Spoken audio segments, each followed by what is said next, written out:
todos los fanáticos de vida automotriz, señores. Gracias por la visita de nuevo. Miren cómo está esto, señores. El primer Friday Night Drag de la temporada 2016. Pista completa llena, señores. Tuvimos que cerrar la entrada de fanáticos y de pilotos de pase de prueba. Completamente llena la pista. Gracias a todos por el apoyo. El próximo evento es el sábado 19 con el primer calentamiento de la Indy 11.5. Los machos en busca del Serie D más rápido, señores. La gente de Moca con la patrona y la gente de Santiago con Chelito Powell a la cabeza. Se van a enfrentar aquí buscando el Serie D más rápido, señores. No se lo pierdan.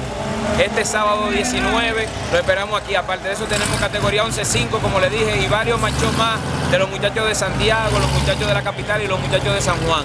No se lo pierdan. El sábado 19 aquí lo tenemos. El primer calentamiento de la categoría 11.5.